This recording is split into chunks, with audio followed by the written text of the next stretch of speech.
Notre Dame fans, welcome back to another edition of the Irish Breakdown podcast. My name is Brian Driscoll. I'm the publisher at irishbreakdown.com, and I'm joined by that crazy dude to my right, your left, Vince D'Addario, our football analyst at irishbreakdown.com. And Vince, we have a lot of talk about bye weeks when it comes to Notre Dame. And people want to talk about other teams' bye weeks and, are they advantageous? Are they not? Do they help? Do they not help? Whatever the case may be. And to me, I think bye weeks are great when used appropriately. And to me, they are not a time for let's see how much stuff we can kind of cram into an offensive game plan for our opponent. I think they're more about self-evaluation, which is why I've always liked bye weeks sort of at the middle of the season, more so than at the very beginning or the very end. But before we do that, we did have a super chat that we need to get to. We do. Our guy, Tommy Guns. Tommy hitting it with the super chat. He said, basically dad joke of the day, everybody. He goes, my son is getting placed in algebra, so I told him to get ready to be a pirate. He asked, why do I say that? I told him, because you're always going to be finding the X. And I hope you said it in a pirate voice like that. He didn't laugh. But my son wouldn't have laughed either. So I can appreciate that, Tommy, but well played. I appreciate it. Thank you for leading us off with that. I don't have kids, so I can't comment on that. Sure you do. I appreciate the super chat, Tommy. Appreciate you being with us. But let's get to this. Let's get to this analysis, Vince. So what we're going to do today is we're going to kind of do a midterm report of the Notre Dame offense. We're going to kind of offer up where this unit is right now and where it needs to go. So it's not just an evaluation of what we've seen. It's also a talk about what we would do as coaches to get this team to the level that we think that they need to be moving forward. I want to begin just kind of, what is this period about when we talk about identifying who you are and where you need to go? To me, it's about really four things that in two parts go hand in hand. Number one, it's about identifying your strengths as a team. Who are you? Not who you thought you would be or who you want to be, but who are you? Right. What are the strengths of your football team? When you look at the first 6 games, when you've been at your best, why? What were the reasons behind that? That's not just about best players. That's part of the conversations, who are your best players, but it's also, Vince, part about what are you doing in those instances where you're effective? So as one of the things that I'm working on right now, for example, is a breakdown of how successful Notre Dame has been in the different personnel groupings, going through and watching film and saying, when they're doing this, they're really good. When they're doing this, they're not as good. This is when they've been their best, those type of things, and just trying to evaluate that. That's what they need to do. So it's about that. It's also about, schematically, what are the things that we're not doing well? What are the things we are doing well? Who are the players that maybe are doing well on a per opportunity basis that maybe we need to get some more opportunities for? Yeah. Who are some guys that maybe are getting a lot of touches, but their per opportunity average is really low? Because, okay, so why is that? Is it just the quarterback's not making plays, the line's not making plays, or he's not being as good? And then adjusting accordingly. Then you have to figure out sort of what your weaknesses are. Where are you struggling and why? Why are you struggling? And then you have to determine, the second part of that is how do you fix it, right? If you can, and if you can't fix it or it's a situation where we could fix it, but we're going to have to invest so much of our time and energy into fixing it that it's almost not worth fixing it. Then you have to say, okay, well, how can we mask it? How can we protect it? Right. And that's just the other continue to do what you're doing. I mean, that's the biggest thing for me is when you identify what you're not good at, don't keep doing it. I mean, right? I mean, and we've seen some things that Notre Dame's not good at. Or find a better way to do it. Yeah, absolutely. No question. And that's going to be my biggest question mark coming out of the bye week is, does Notre Dame do a self-scout, right? And I assume that they do. But are they going to adjust what they're doing, or is it just going to be the same old that we've seen in the first 6 games, right? So that's going to be the most interesting part for me.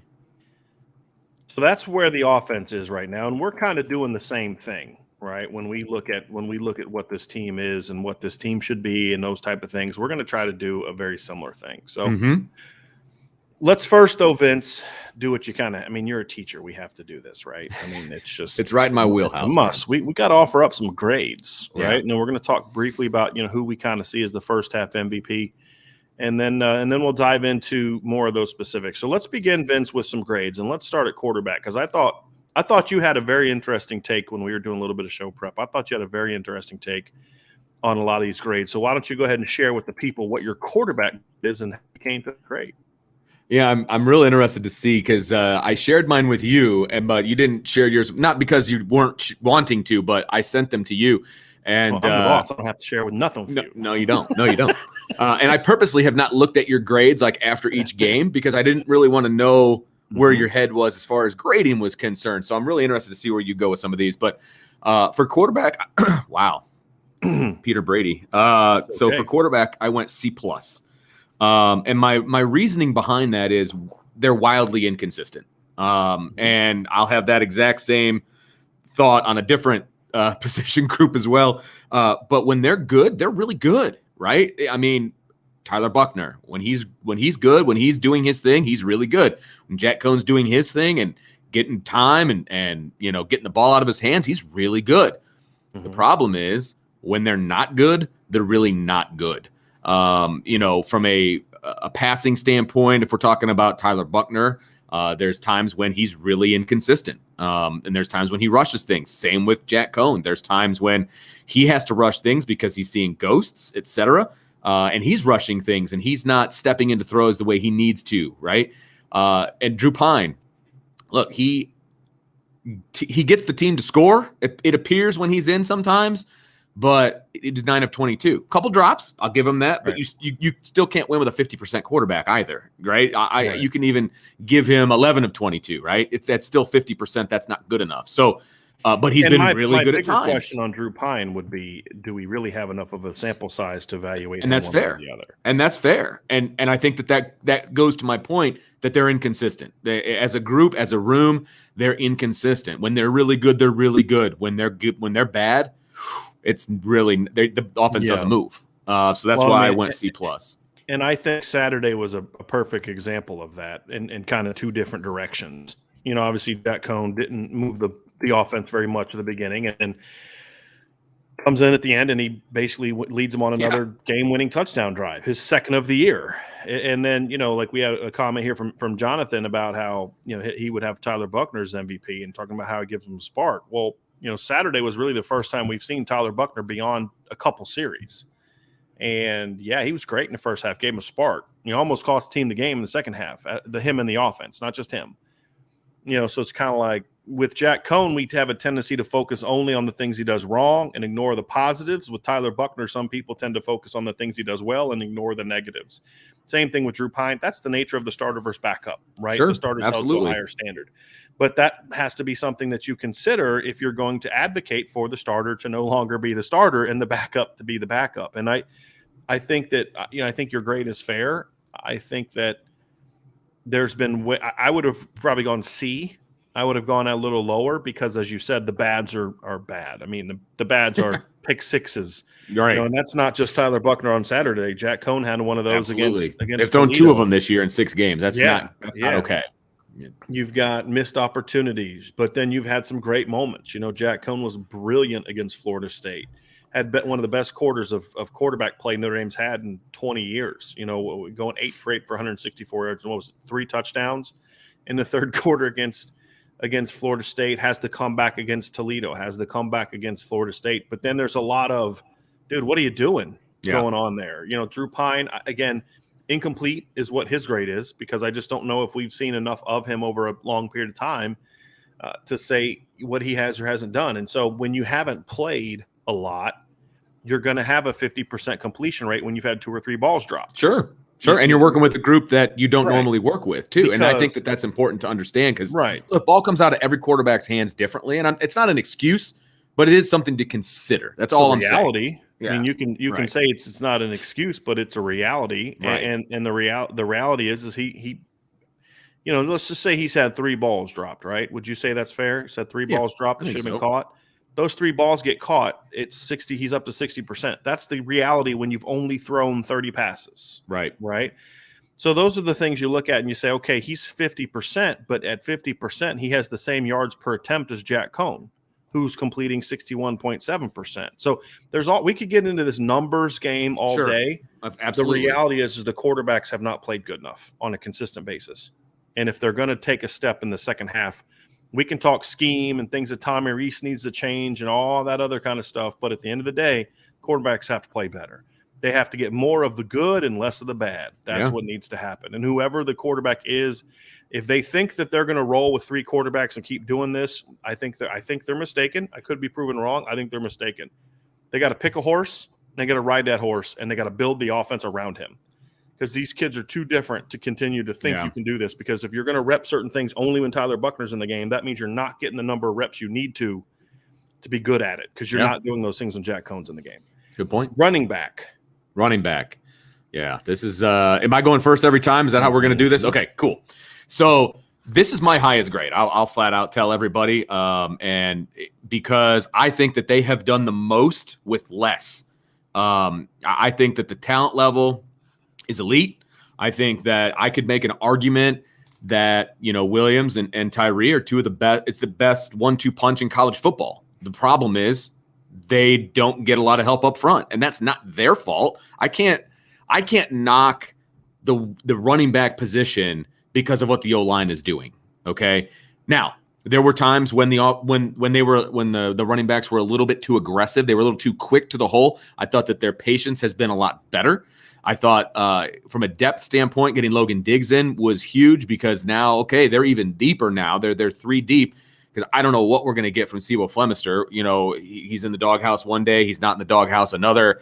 I don't think we can count on him, right? So I think that knowing Logan Diggs is there as your number 3, that makes him that much deeper, and I think he showed that he needs to play a little bit. I like what they've done out of the backfield catching the ball. I like what they've done running the ball. They have found some holes in that, specifically Kyron Williams. He has gotten skinny so many times and gotten through holes that were barely even there, and has made plays on his own. And anything that they've gotten on the ground before Saturday, they did it on their own, in my opinion. And so even Saturday, a lot of their yards were right. And so nothing there. They had to do something. I'm giving the running backs an A-. And again, it's an A- just because there's always room for improvement. These are midterm grades. These are not semester grades. I hate giving A's necessarily at the midterm because I want guys to strive for something. And so it's an A- for me. But again, highest grade for the offense. Yeah. Somebody thinks you're underselling it a little bit. Kenny Moore goes to B+. That's where I am. Okay. And look, we've only been a third off on the first 2. When you fumble the ball in a game in the fourth quarter and allow the team to go get a fourth quarter lead, right? Why does nobody talk about that? When Jack Cohn does that, it's all people want to talk about. It's why he should never play another down, right? Yeah. But when Kyron Williams does that, again, it's ignored, right? That has to be considered. There's been some missed opportunities in the pass game from Kyron Williams and Chris Tyree. We thought, and we said in our post-game analysis, that the first 3 games, Kyron was missing a lot of holes. Now, part of that was because of the line, and he was getting – but that's still on him, right? It's like we say about the quarterback. Look, when you're Jack Cohn, you know the line's playing poorly, but you're the one you still have to control what you do.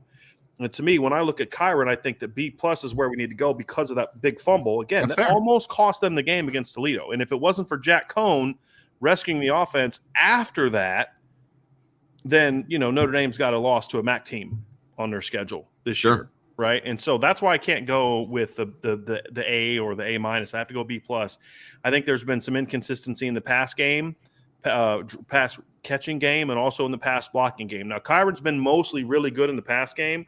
Yeah. He's not the only one. I mean, I think Chris Tyree's been a little inconsistent in pass pro, and I think Kyron at times has been a little bit inconsistent with assignment correctness, because people will look at the end result when he actually blocks somebody and say, oh, wow, he's really good at it. But there have been plenty of times where you may not have thought he didn't do something wrong because he didn't miss a block, but he didn't block somebody he was supposed to block.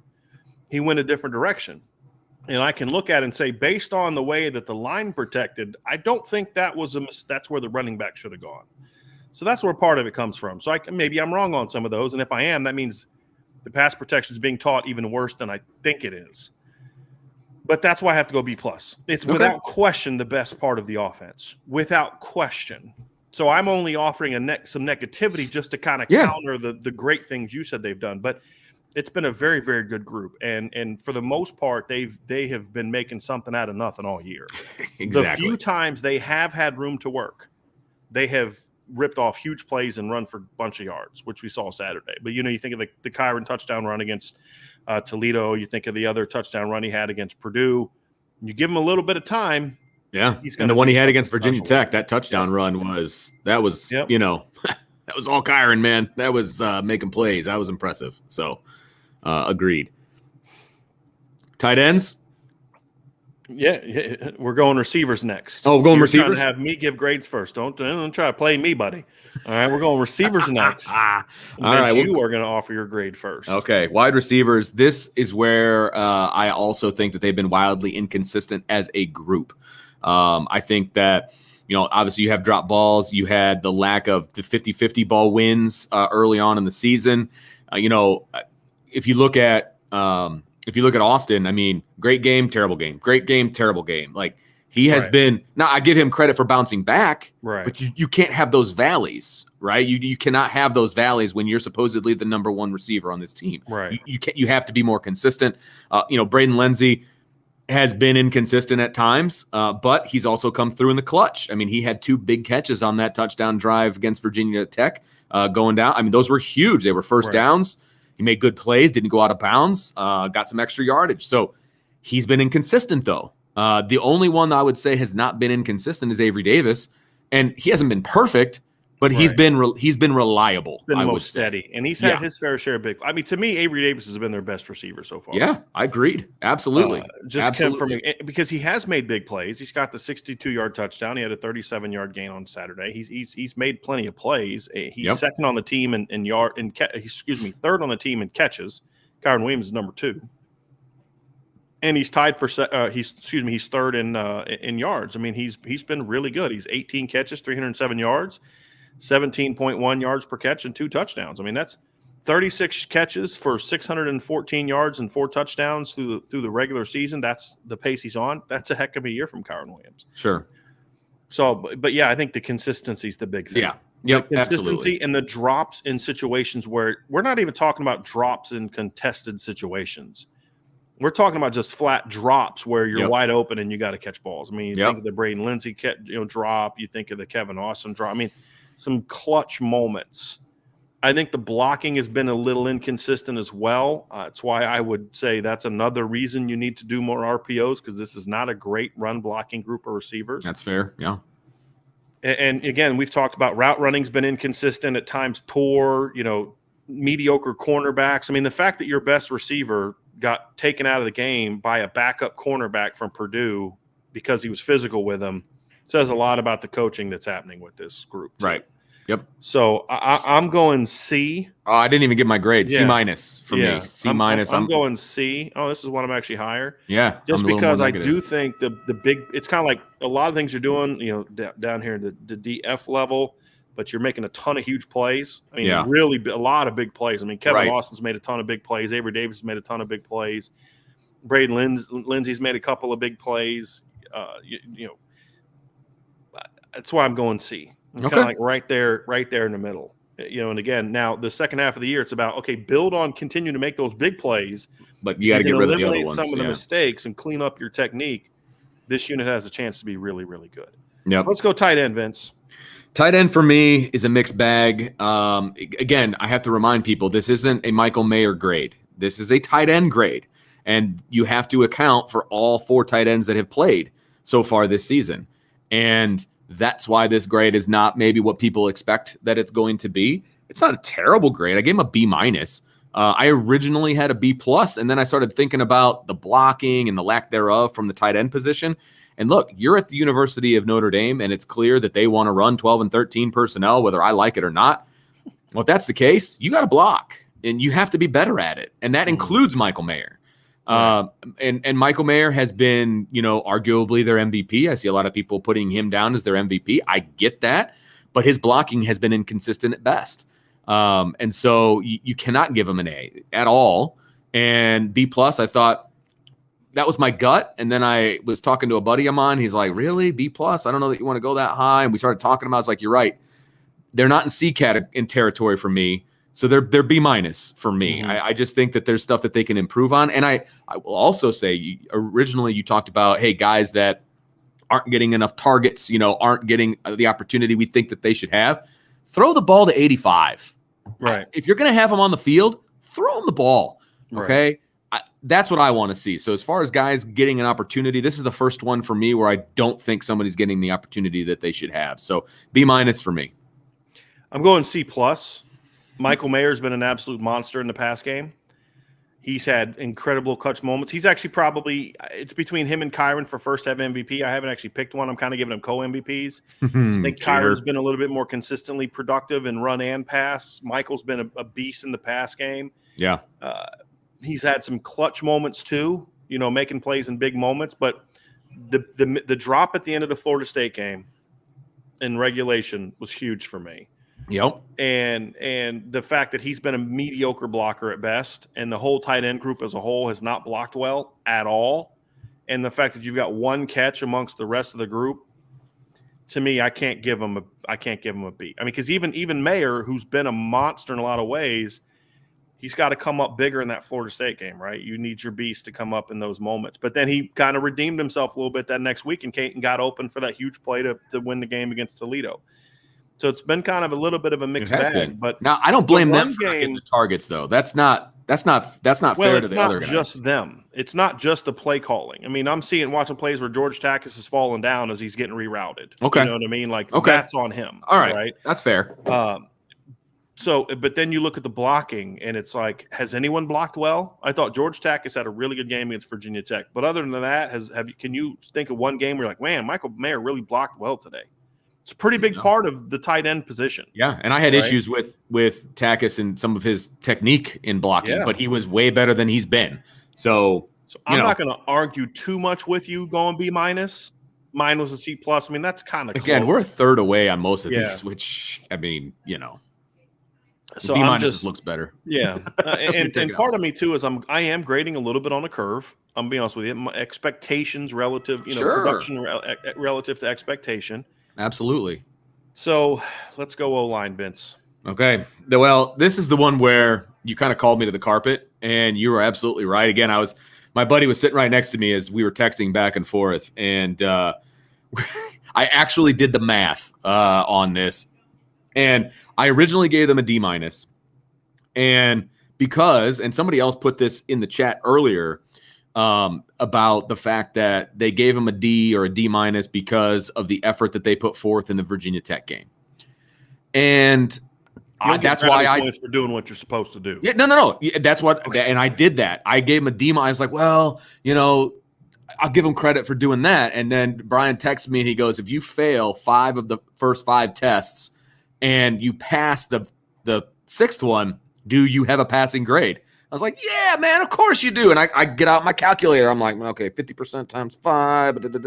And I even gave the O-line, which I don't believe they were. I gave them 100% for the 6th game, okay? And 5 50s, which is a high F, okay? And it was still like a 54-something%. So I have to give them an F because we're talking overall first half grade. It's an F. They're not good. They're not good. They showed me that they can be decent in the last game, okay, which is great. That's what we've been asking. We've been asking for average, man, and an average is a C. That's average, right? And so if they were a C minus right now, Notre Dame would be 6-0 and scoring 40 plus. Top 4 of the country right now, no question in my mind. And even with all the other issues they've had, right? Yep. So it's an F for me, and they've got a ways to go before they get to a passing grade. I don't know how anyone in the planet could give them anything other than that. I'm seeing people actually saying that they're not an F, and even with going for 180 yards last week in 6 games, Notre Dame is averaging 97.3 yards rushing per game. That ranks 118th in the entire country. Notre Dame ranks 125th in yards per attempt at 2.8 yards per carry. Right? And to make it even worse, I mean, you look at the tackles for loss numbers allowed, you look at the sacks allowed. Again, If you go sacks per game, Notre Dame averages, they're giving up 4 sacks a game at 125 sacks per game. So, well, some of those have been on the quarterback. Some of those have been on the quarterback for other teams too, Sure, right? absolutely. Notre Dame's not the only team that has quarterbacks take sacks. When you look at tackles for loss allowed. And I like, when I do those things, I like to look at the number per game, not the total, because there are still teams who have played fewer games. Sure. And so, but you look at the number per game, they rank 121st in tackles for loss allowed per game. Those are like, it's like if where I went to school, we didn't have F minuses. We just had Fs. No, There's no F plus. There's no F. It's just an F. If there was an F minus, I would give them an F minus. Right. And because they have terrible technique, their effort, it took them like 5 games to start giving just the kind of effort you were looking for. And to the point where people are like giving them all this praise for doing what you're supposed to do all the time against Virginia Tech. Hey, they played hard. Why is that like a brownie point for an offensive line at the University of Notre Dame? You're right. Right? That's like that's like breathing. That's like, hey, I'm going to give them credit for breathing today. Like, that's what you're supposed to do, right?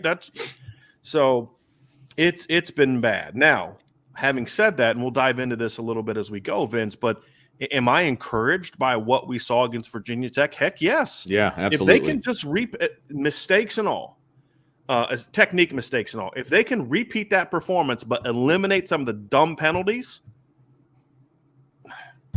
Notre Dame's going to be hard to beat. No, you're not wrong, and you're not wrong about the grade. It's just not good. And people are asking me about my grading scale. I said 50 is a high F because a 2 is like a low F. Okay, I mean 1 to 59 is an F. So 50, anything starts with a 5 is a high F to me. But it doesn't matter because it's an F. All right, and they have not achieved passing grade right now, and. Right. Where they are right now is like when you're teaching math and all of a sudden the light goes on a concept. Not all of them, but there's a concept that they got, and you can build on that. Okay, all right, man, they got that. Now let's jump back in and let's kind of build on that. That's where this team is right now. Before, they were the kid that's getting pulled out of class for extra help, and it wasn't working. Okay, now they can be with everybody else, and you can build on some concepts to take that education thing to a whole other level. But anyway. There's just so much work that needs to be done. But I am encouraged that they're heading in the right direction. All right, here's the last question for you, Vince, because I know you got to go here. You guys are having a little bit of a special day, so Vince got to bail out. Yeah, PSATs, D-Rock will understand. If this grade includes scheme, play calling, and position coach production. Oof. What is your coaching grade for? Oh, my goodness gracious. You added, and this is as a group, right? This isn't individually. Obviously, we're not going we're going just all the position coaches, all the offense, right? Yep. Oh boy, I'm going to go with like a C- right now. Wow. Okay. And I think that's probably high as I say it out loud. The problem for me is 2 of those coaches are bringing everybody down, and the other ones aren't at the A category. So really, it's not a D. Even close. I mean, to me, the only coach who's getting consistently good production and execution, right? So when I think of coaching, I don't think production as much. That's part of it, but I also look at why the production is where it is or isn't. Because you could have production and your coaches aren't doing necessarily a great job if you have way better players than your opponents. I gave it a D. I think the stubbornness with which they have focused on we have to run. The O-line coaching has been poor. The receiver coaching has been poor. The tight ends at Notre Dame can't block. Right. At what point in time do we kind of say, hey, Coach McNulty's doing some nice things in the pass game, but his guys it also helps when you have an All-American in your room. I mean, it makes you look pretty good. Blocking. I'm sorry, they're not blocking. None of them are blocking. Right. So like I'm going F at O-line. I'm going D- at receiver. I'm going C at tight end. Honestly, look, at some point in time, Tommy Rees has to be held accountable for the fact that he hasn't been able to get any of these quarterbacks good to go, and it's not just about the offensive line.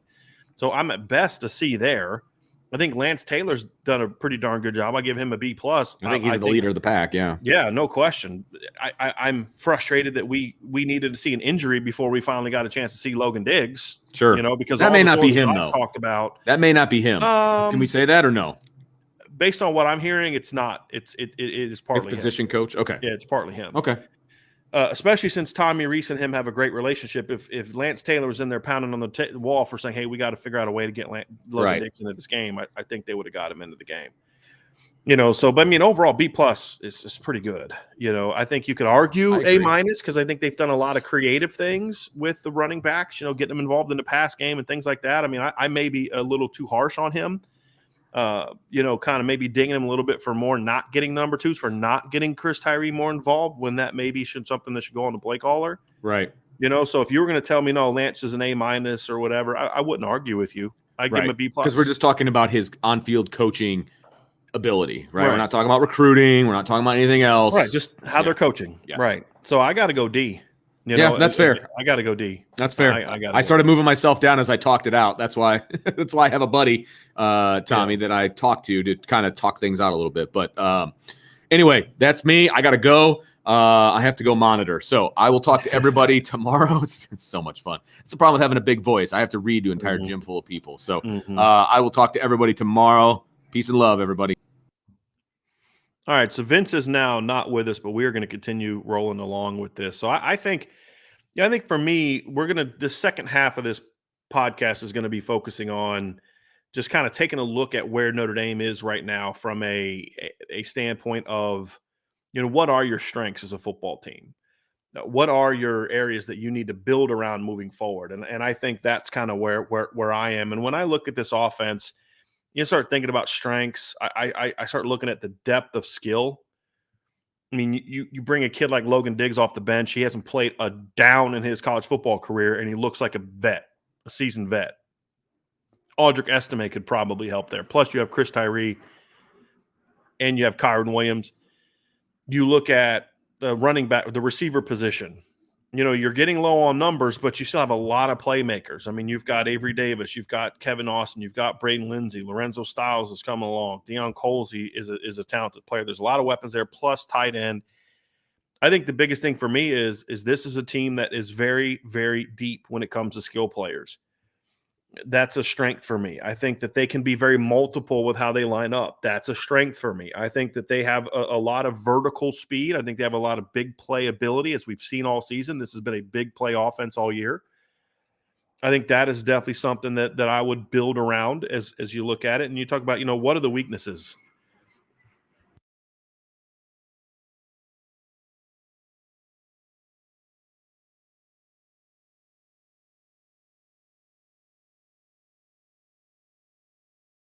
So I am in Virginia Beach. I am not too far from the naval base. And a fighter jet just kind of flew close over the house. That's what that loud noise was. So my apologies. But I still believe this is a very talented offensive football team. I believe this is still a football team that can become what we all thought they could be, even with some of the offensive line issues. Now, that stuff has to get cleaned up, obviously. But when I look at this offense, I think that's kind of where they need to focus on. Is you have a lot of speed, a lot of depth of talent, and you have a lot of potential for perimeter production. And I think you need to start focusing on building your offense around that if you're Notre Dame, as opposed to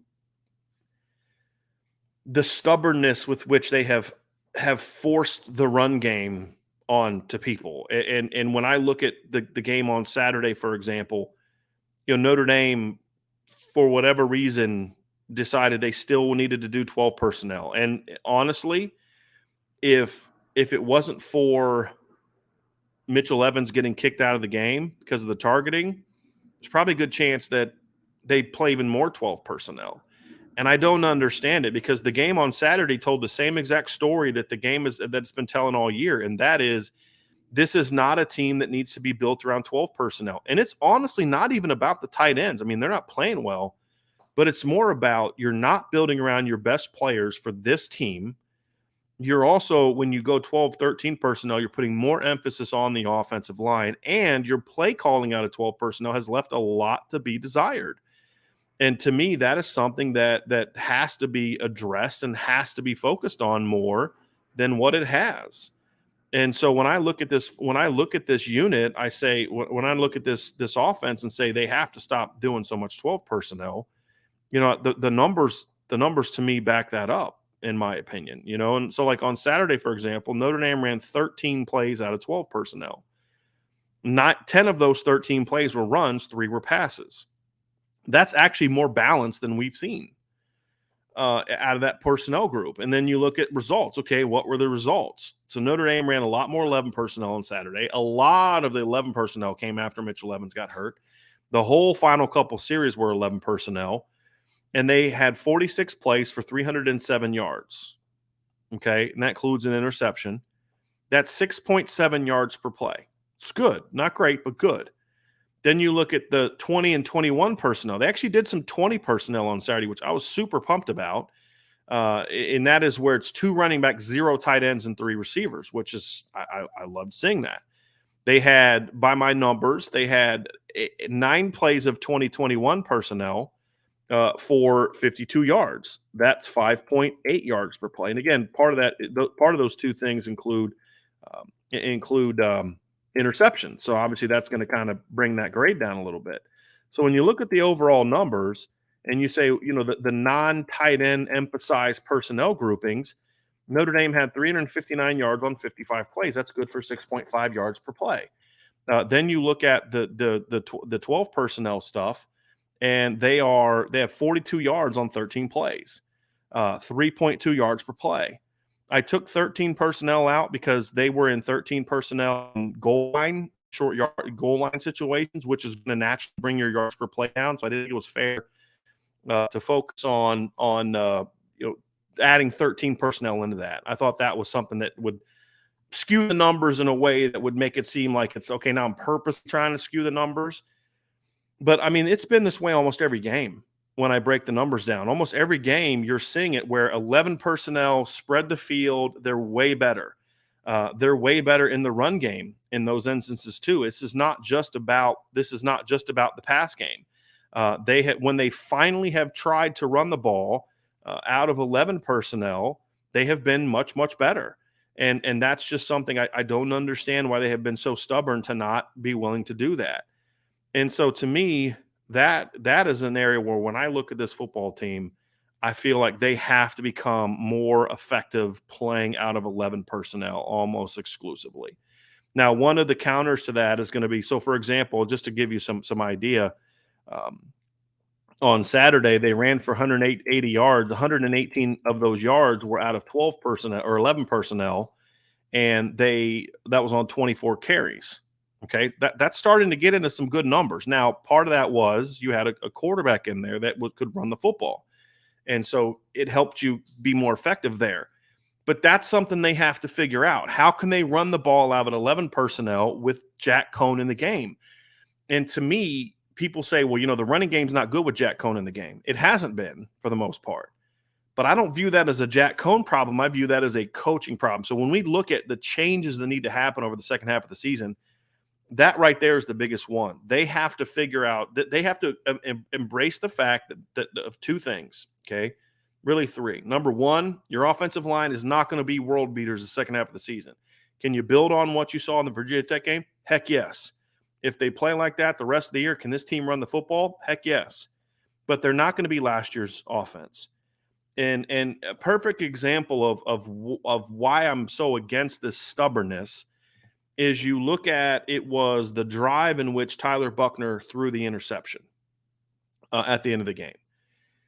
So you look at that. You look at how that series started, and Notre Dame starts that series off in 20 personnel. So 2 running backs, 3 receivers. Then they were in 11 personnel, 11 personnel, 11 personnel, 11 personnel. Okay. And that gets them all the way down. So they start that drive off. They go 12 yards, 7 yards, 10 yards, 8 yards, 8 yards, 7 yards, all out of 11 personnel. And some of those were runs. Then they get into the Virginia Tech territory and they immediately go 12 personnel. Okay, so they get the ball. The last run was a 7-yard gain to get them down to the 36-yard line. Okay, so they get down to the 36-yard line and they immediately go 12 personnel. Back-to-back plays of 12 personnel. 2-yard gain, 2-yard gain. Next thing you know, you're in 3rd and 6. And then they go 20 personnel. You have the offensive penalty, and you gain 2 yards. You have the offensive penalty. But I feel like that 12 personnel stuff that they do in the middle of a series has been a drive killer much of the season. And if their self scouting if they're doing self scouting, they're going to have to see this and they have to say, hey, look, we can start in 12 personnel and do some different things, but we have to embrace when you're rolling in a series, you should not all of a sudden just up and go 12 personnel, especially when Michael Mayer's not even on the field at the time. And those are the things that I look at and I say that is an offensive staff that is stubbornly trying to force something onto this offense instead of embracing who they are. I am all for 12 personnel. There have been times where I've said, look, use like last year, they should have used 12 personnel a lot more effectively. But I never said stop using 12 personnel. I said stop using 12 personnel and not throwing the ball to Tommy Tremble. So I think 12 personnel can be very effective. I'm not saying get rid of 12 personnel. I think they're going to have to do a couple things. Number one is be more 11 and 20 and 21 driven. Be more creative with how you line up out of those things. But when you do go 12 personnel, you need to do more. You need to be a little bit more multiple with how you line up. You also need to be more multiple with how you attack with the throwing game. You're going to have to come out in some of these early games of the second half of the year and say, hey, we're going to have to throw the football out of these things because people are starting to kind of get a read on what we're doing. And it's why we're not as effective in 12 personnel because statistically, they're not good out of 12 personnel. And some of the times when they have hit big plays, it's been they've done it out of 12 personnel because they throw the ball down the field. That's great. That's where you need to be. So anyway, to stay on point, I think that's a big thing for me is embracing that you are an 11 and a 20 and a 21 personnel team when you are at your best. If you're going to be an 11, 21, 20 personnel team, that means you have to be more effective running the football. We're not going to get into the quarterback discussion today. We will have that discussion here soon. But no matter who your quarterback is, you have to be better running the football out of base stuff without the quarterback reach. You have to be able to run the football. However, I don't think you need to stubbornly run the football. And we're going to kind of get into this with the super chat that Matt Baisley gives, which thank you for that super chat, Matt. I appreciate that. Would you expect the staff to use the bye to make some philosophical adjustments, spread tempo? As an obsessed fan, I can't remember any time I wanted major changes and felt the team could be great. And so that's kind of what I want to get into, Matt, and that's a great question. When I look at this football team, I say, okay, so how do you – so let's just say that the coaching staff accepts the premise that this is a team that needs to be built more on spreading the field, okay? So we are going to spread the field. I think the other thing that this team has to accept, these coaches have to accept the fact that you are a team that has to be a pass-first team.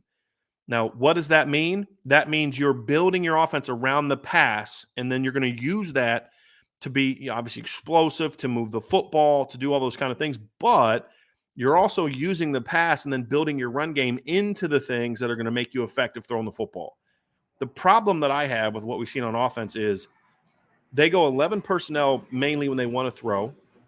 They go 11 personnel when they want to kind of take the shots. But they're not doing a lot of – then they go kind of 12 personnel when they want to run. That is a very easy tell for the defense. And it's why they've been inconsistent with 12 personnel and why at times the pass game struggles out of 11 personnel because the other teams know that, hey, this is what's coming. So I think what they need to do is kind of – this is what I talked about a couple weeks ago. They need to reverse engineer their offense.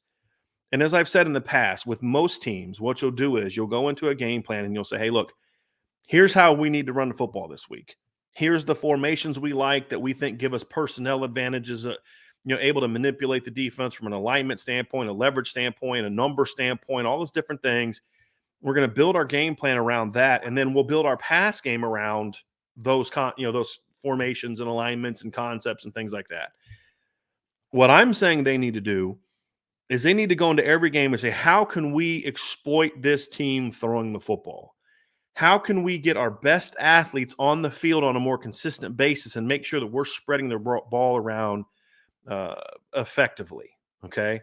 And I think that when you do that first, then you say, okay, out of that, how can we effectively run the football from those packages? Not how can we substitute to get into more of a run effective situation, but if you're going to say, hey, we are at our best in 11 personnel, we're really good in 21 and 20 personnel.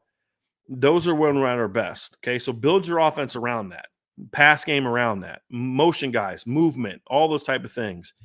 But then how can you run the ball out of that with a quarterback who's not necessarily a runner? People say Drew Pine's more mobile than Jack Cohn. He is, but you're not going to go out there running a bunch of the stuff you're running with Tyler Buckner that you're running with for him. Okay, and I think we saw in the second half of the Virginia Tech game that I don't believe Tyler Buckner's ready right now to be the full-time quarterback. So you look and say, how do you build around a quarterback who can't run? That's why we need to see a few things around that. So you have your 11 personnel, you have your 20, you have your 21. That's what you're going to build your pass game off of. There are things you need to do within that we're not seeing enough of right now. Number one, part of building around a pass-first offense is you have to be more RPO-oriented. That, and again, so you understand, run-pass option means 99 out of 100 times with a normal quarterback, that means you're calling a run play where the quarterback hands the ball off. The alternative is the quarterback keeps the ball and throws it. He can either catch it and throw it because the pre-snap read told him as such, or he rides it out, pulls, and throws. It is not something that requires an athletic quarterback. Mac Jones ran a ton of RPOs last year for Alabama. Does not require a mobile quarterback. It is not a read zone concept. It's a different concept. What the RPO does is it allows you to be more effective at getting the ball on the perimeter quickly. That means they have to be a little bit more creative with their concepts, be willing to run some hitches, run some outs, run some slants or glance routes, be willing to even take a couple shots down the field. And the quarterback's got to know, hey, listen, we can't block this guy in this RPO. We're banging this quick post behind this guy. You may have to stand in there and take a shot once you get rid of that ball, but as long as he knows, he'll be fine. And Jack Cohn's done some of that. You got to be willing to take some shots. Hey, if we're in cover one, and their safety is in the middle of the field or over to the field, and you've got a one-on-one the boundary to Kevin Austin or Michael Mayer, and they're because that means if they're playing cover one, they got an extra guy in the box. Hey, let's not be afraid to take that shot. Working on back shoulders. They're going to have to work on back shoulders. We've seen very, very, very few back shoulders to Notre Dame this year. That has to be part of the RPO game. That it has to be included in it. So I think finding more ways, get your perimeter screen game going. Not just with the slips of the backs, but your bubbles, your tunnels, all those type of things. They've run them, but they don't run them, in my opinion, enough. And if it works, they'll run it once and it works, or it doesn't work and they don't go back to it. I think those things all have to be part of the RPO system, because then what that also does is it not only helps you get the ball to the perimeter to your best players, because you've decided this is who we are when we're at our best. These guys are on the field. So RPOs not only allow you to get those guys the football, but they protect your offensive line, because now your offensive line isn't facing a lot of these 12 personnel heavy boxes where it's like a sort of a run heavy situation, and you have no more ways to protect the second level. If you're effectively hitting RPOs, linebackers aren't going to crash as hard. Safeties aren't going to be crashing as hard. They're going to be less willing to bring corner fires and some of these edge pressures and different things like that. Those are things that you need to do. You need to be more effective using that part of your offense to protect what is not a great offensive line. It takes the pressure off of them. I think another thing they need to do in regards to building around the pass game is being willing to move the pocket more. That's another way to protect the offensive line. Half roll, sprint outs, bootlegs. Look, we've seen Jack Cohn be effective throwing the ball move this year. He hasn't done it a ton, but when he does, he's good at it. I don't know how Drew Pine throws in the run. Tyler Buckner throws well in the run. We saw that on Saturday. That has to be part of it. Now, I thought Drew threw well in the run in high school. What I mean by that is we just haven't seen him do that a lot at Notre Dame, so I can't really say that he needs to do that. But these are simple things so far. I mean, RPOs. When you talk about the perimeter screen, the perimeter quick game. Try and make notes of these as I'm going. You're talking about, being able to move the pocket. These are all things that are taking your strengths, building around those to protect your weaknesses, but then also making sure that you're adjusting in a way that allows you to, hey, look, we're not a great pass blocking team, so let's move the offensive line. I think what we've seen at times is when they go empty and they spread the ball out, that has allowed Jack Cohn's got a lot more comfortable. That kind of leads into my next point, which is the tempo, I think, needs to change. Now, just so we're clear, when people hear tempo, a lot of times they think, hey, that's Oregon 2011 under Chip Kelly. All right. And to me, that's not what I'm talking about. That's more of the 2-minute stuff. Okay. But what we have seen is tempo does a couple things for you. Number one, it allows your quarterback to kind of get into a little bit of a rhythm. Real quick, Sean, no, I don't think that's the case. There are times when that's the case for all quarterbacks, but no, that's not the case. But so when I think tempo, I mean, it's not breakneck. You're snapping the ball at 30 seconds. What it means, however, is you come out and you run a play and then you hustle up to the line of scrimmage. Because what you can do is you can do a couple things. The defense has to hustle up and get ready. So you have now forced the defense to be more, hey, line up and get set, because they don't want to be like making checks and calls and all those kind of things. Now, from that, you can line up. You can get a play call in. You kind of hustle up. You get the call. You get the alignment. If you get any motion, I mean, you can motion. Again, I'm not talking about Chip Kelly, Oregon tempo. You can get the calls. You can do motions if you want. You can do those different things. But what it allows you to do is to kind of force the defense to get set. And then the quarterback can see that. And then also at times you can kind of come up and you can kind of give them, you have signs built in, like you give them however you want your sign to be, where they know they're going to hustle up, get ready, and just fake a snap, right? So the quarterback gets up there, everybody lines up, and he goes like this, and nobody moves, because the call's been given to the entire team. Hey, yellow light, right? We're not snapping it. And then he gets up there, then that allows the OC to kind of get a look, and then you can quickly get a call in, and we saw that on Saturday, and then you get that call in, and then all of a sudden, now you quickly get the call, and the defense is now looking around, making their checks, and bam, you're going, right? You're going to catch teams in checks more often. You're going to force teams to be less. I mean, teams are giving Notre Dame all types of looks and those type of things. And if you're going to put Tyler Buckner in the game, you better go tempo with him, because what Virginia Tech did at halftime is they started mixing around all their looks. They were bringing guys down, smoking them back, bringing them from depth, moving their fronts, rolling their coverages, all types of those kind of things. And Tyler doesn't have the experience to kind of see all that. By going tempo, you force the defense to be a little bit more line up and show us your cards. Okay, so I think those are things that I look at and say, those are areas where we need to see them be willing to do that. Now, you don't always have to do that. You can come out one series, hey, look, we're going to go 12 personnel, and we're going to do this. But if you're going to go 12 personnel, you got to get more creative with it, okay? That means that's definitely time to move the pocket and take some shots. It means shifts plus some – you got to look like Stanford 2012 if you're going to do that, okay? And just give them a whole different look for it. But, again, as I said, I would not be doing that a ton. I think the other thing that Notre Dame needs to do with their offense is there needs to be more creativity. Now, I am not someone who views creativity the same as some. I think creativity for me is not meaning that you run a million pass plays and trick plays and things like that. I'm not necessarily a trick play kind of guy. So, like, I'm not doing flea flickers. I'm not doing throwing the ball out to the receiver, let him catch it and throw it down the field. That's not really what I'm referring to. What I'm referring to is really kind of threefold. Number one, it's a pre-snap. To me, it's a pre-snap creativity. Okay, that means mixing up your alignments, running different things, going bunch, booming out.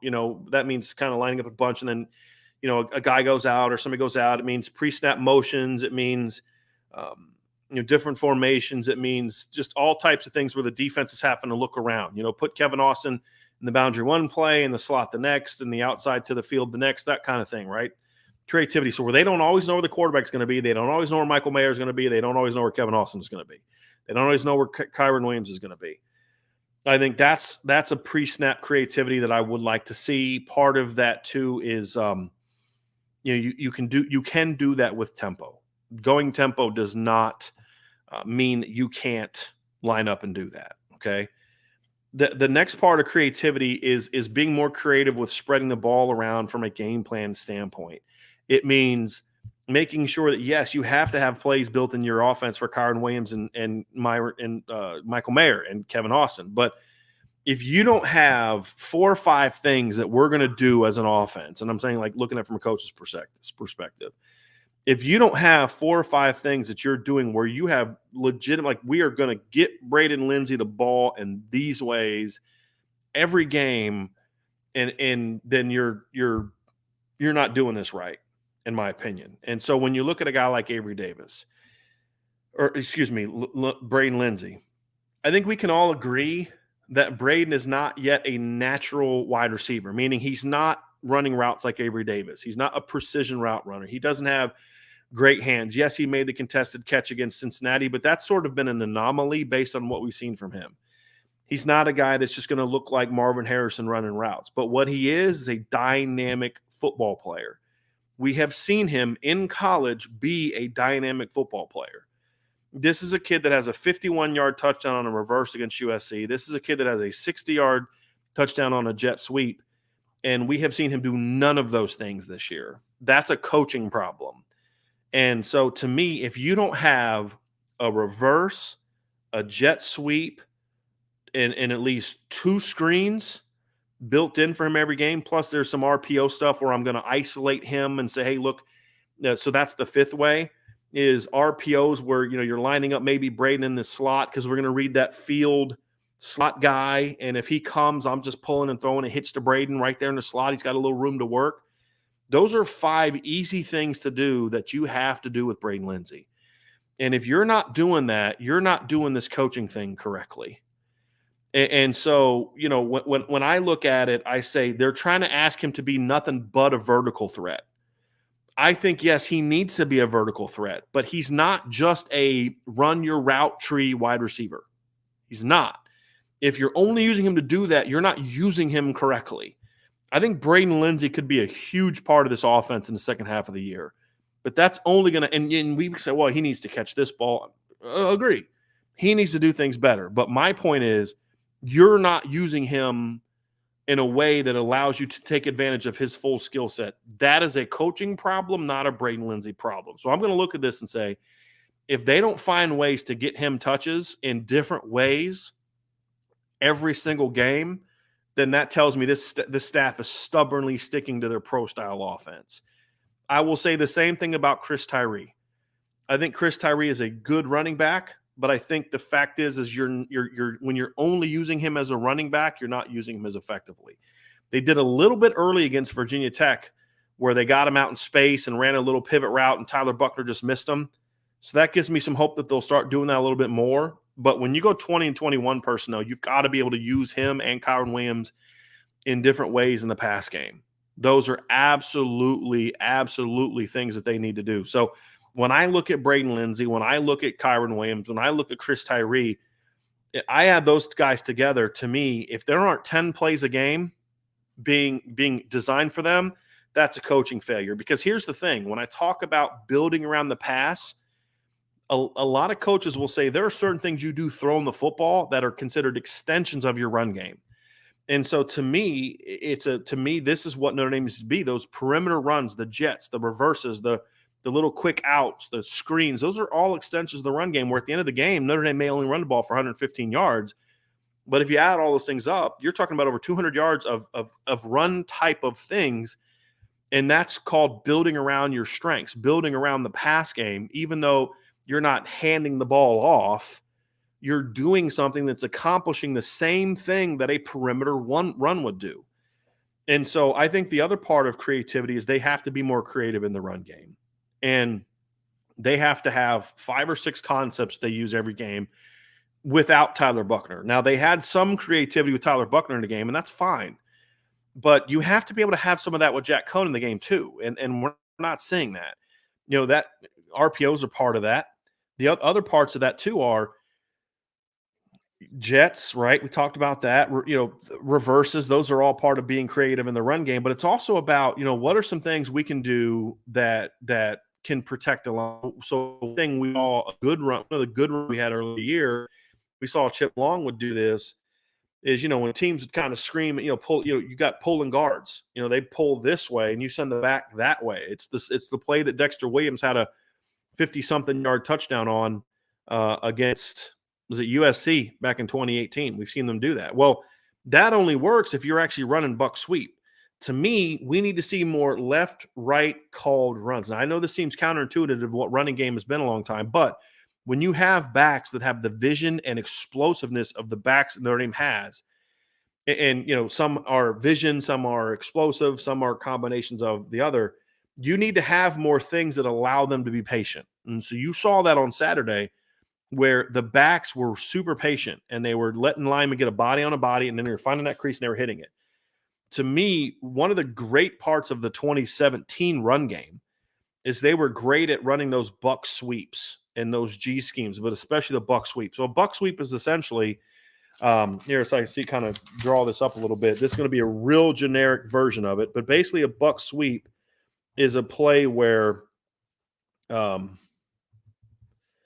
so you're going to have guys blocking down and guys pulling, okay?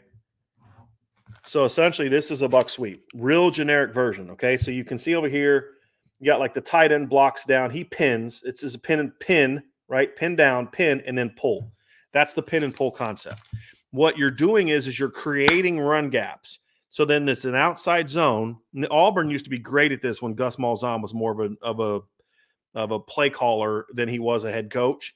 But then you're running laterally with your back. And the Denver Broncos ran this out of a zone concept back in the day with Terrell Davis. And he would just kind of go laterally. And as soon as he saw a crease or saw a back over pursuing, plant and go. I think those are things you have to do too, because what that does is if you're more perimeter oriented with your pass game, with your run game, with reverses, with jets, that forces teams, especially teams that don't have good defenses, which a lot of Notre Dame's opponents don't have good defenses. But what it does is it forces them to spread out. They have to protect because the sideline's not helping them as much anymore. They have to spread out. They have to take their rover and bump him out a few steps. They can't bring their safety screaming down in the box like they do now. And they also, so what teams are doing now is teams are at times keeping their safeties back, protecting against the deep pass, jamming at the line, keeping their safeties back, and then they're controlling the box, the run game with the box. This makes it harder to do that because it forces teams to be thinking outside. Again, this is what I'm talking about, reverse engineering your offense. Then what that does is now when those inside zones hit you, they're hitting you so much faster now. It isn't actually hitting you faster, but it seems faster. If you're running a mid zone, it seems like it's hitting you faster. Even a stretch play. A stretch play is an outside zone where you're kind of handing off on pistol, or even you're handing it off and you're it's kind of an off tackle type of play. Those seem to hit faster because you're so used to the stretches, right? And so you do those things. Now all of a sudden that inside zone, man, that sucker's coming right at you. And so I think those are things that they have to look at and say, look, this isn't who we thought we were going to be. This isn't who we were last year. This isn't who we were in 2017. But so what? This is who you need to be now. And if the coaches are willing to embrace that, accept that, they will be able to say, hey, look, these are some things we do really well. These are some players that we can flat out build our offense around.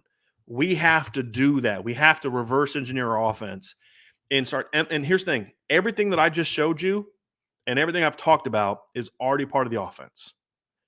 I'm not asking them to start to necessarily do anything new. What I'm saying is emphasize certain things more. Be willing to go to something more and more. Coach Reed is kind of like, he's really smart. He has a lot of plays on his play sheet, and I feel like he feels like he's got to get all these calls in. Sometimes it's okay to say, hey, they haven't stopped this yet. Let's keep running it till they stop it. But as we're doing that, we're thinking of, hey, what are they going to do to react? We're killing them with this outside zone right now, or we're killing them with these perimeter screens. What can we do? So we maybe hit a couple bubbles. Well, then you fake a bubble and throw deep. There's all types of different things you can do to sort of be a step ahead. And so those are things that I think if this offense can do that, I think they can take off the second half of the year. I really do. And I'm excited about it. If they stubbornly try to just get better at what we're doing, then I think they're going to continue to have some of the issues that we've seen. And they'll score some points at times because they play really bad defenses the second half of the year. But if they can do the things I'm talking about, then this offense can really explode because the schedule sets up really nicely for them to be effective. I mean, I'm just going to give you an example. Right now, USC ranks 80th in scoring defense at 27.3 per game. North Carolina, who they play after that, ranks they're actually 76th in scoring defense at 26.7 points per game. Navy, who they play next, ranks 106th in scoring defense at 32.2 points per game. Then they have Virginia, who ranks, let's see here, 91st in scoring defense at 28.5 points per game. Then they play Georgia Tech, who is the best remaining scoring defense on the schedule at a whopping 25.7 points per game, 72nd in the country. And then they play Stanford, who ranks 77th at 27 points per game. So literally the best scoring defense they play the rest of the way is Georgia Tech, who gives up over 25 points per game. This offense should explode the second half of the season. Explode. They have the talent to do it. We've seen the flashes of it. They have to commit to building around what they do best. They have to be willing to adjust and adapt on the fly to build around what's working, what can we do best, what shift of emphasis do we have to have. If they do that, I fully believe that this team can take off in the second half of the year. And so to me, that is where I'm at. Okay. That is what I see with this offense. That's what I think about where they are, what they're good at, what they're not good at, what the offense should look like in the second half of the year. And I think if you go back and look at the first 6 games, you'll see that when they are doing those things, the offense has really flourished. So that's going to be it for today's show. Tomorrow we'll be back at the same time, and we'll do the same thing, but we'll talk about the defense. So make sure that you are there for that. I see some people have some questions. We're going to wrap up today. If you have some of those questions, either hold off on them on Friday, or if you're a member of the message board, bring them on there. It's like Drew St. Blaise just asked a good question about Stanford and Oregon. I don't have time to get to that today. I'm actually kind of excited. I'm getting ready to go pick up my nieces and nephew from school today. So I'm very excited about that. It's going to be one of the fun things that I do here today as part of my vacation. So hit that like button, hit the subscribe button, hit the notification bell. But if you have some more questions and you want to continue this conversation, please bring it over to the message board. Obviously we have a lot of coach bashing and challenging going on there, but I would love to have more football talk. Hey, what can they do to do things differently? So I definitely want to do more of that. So bring some of those good questions that I'm seeing in this chat. I mean, there's some really, really good questions here that I'm not going to get to today. And I know some of these people are on the board. So yeah, bring that over. Let's have a good football talk. So appreciate everybody being part of the show today. Make sure you check out irishbreakdown.com. Make sure you are signing up for the message board, the premium message board. Great rates. You're definitely going to want to be a part of what we're doing. You're definitely going to want to make sure that you are taking advantage of the Built Bar discount that you get 10% off by using the promo code Irish Breakdown. And of course, we're going to be here tomorrow for our podcast. You guys thought that I was going to take the week off because I'm on vacation. Nope. We're still going to talk some football. So thanks for being with me today. Everybody have a great rest of your day. And I will talk to you again very, very soon.